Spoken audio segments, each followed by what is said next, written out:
যে খুব কম rate of ইণ্টাৰেষ্টত এনেকুৱা আজিকালি বেংক থাকে যে লগে লগে দৰমহাটো এডভান্স দি দিয়ে তাৰ পিছত দৰমহাটো আপুনি 1000 কৰি ঘূৰাই দিব পাৰিব বা একেলগেও ঘূৰাই দিব পাৰিব 20 তাৰিখে মই দৰমহাটো আগতে লৈ ললো 1 তাৰিখে দৰমহা পালো I can return the entire money then rate of interest will be count only on 15 days কিন্তু মই ললো হয় কিন্তু একেলগে ঘূৰাই দিলে মই অহা মাহটো কেনেকৈ চলিম সো মই স্টেগাৰ কৰি ঘূৰাই দিম in a period of 1 year ইয়াতে বেংকে যি লোন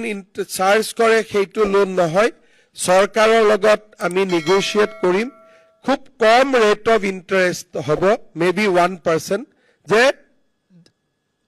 আমি 15 দিনৰ কাৰণে ধাৰ লৈছো তো rate of interest will be just 1% কিন্তু এবছৰলৈকে টকাটো লাহে লাহে ঘূৰাই দিম তেতিয়া হয়তো ৰেট অফ ইন্টাৰেষ্টটো অলপ বেছি হ'ব মই ফাইনেন্স ডিপাৰ্টমেণ্টক অনুৰোধ কৰিম যে এটা ট্ৰান্সপাৰেন্ট বিড প্ৰসেছৰ জৰিয়তে আমি এই সুবিধাটো সৰকাৰি কৰ্মচাৰীসকলক দিব লাগে কাৰণ মই দেখিছো আৰু আমি নিজেও এইবিলাক এক্সপেৰিয়েন্স কৰিছো আমাৰ দেউতাহঁতে চৰকাৰত কাম কৰিছিলে 1 তাৰিখে দৰমহাটো আহিব কিন্তু টকাটো 20 তাৰিখে লাগে দাদাক হোষ্টেলত দিবৰ কাৰণে কাৰোবাৰ ওচৰত হাত পাতিব লাগে এই যে হাত পাতিলে মানুহৰ মাজত অব্লিগেশনৰ সৃষ্টি হয় যে তোমাক মই বিপদৰ সময়ত টকাটো ধাৰ দিছিলো সো তুমি এই কামটো মোৰ কৰি দিয়া লিগেল হক ইলিগেল হক আৰু যেতিয়া মানুহৰ মনত অব্লিগেশন থাকে তেতিয়া হলে মানুহৰ এটো সহজাত প্ৰবৃত্তি মানুহজনে যাতে যেতিয়া হি মানসিকভাৱে হেঁচা দিয়ে তেতিয়া কিবা নহয় কিবা আমি ৰাস্তা উলিয়াব চেষ্টা কৰো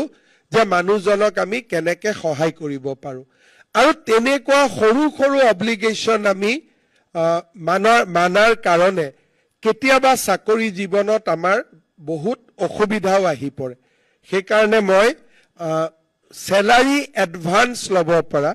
আৰু ইনষ্টলমেন্টত ৰিটাৰ্ণ দিব পৰা বা এতে গো ৰিটাৰ্ণ দিব পৰা এই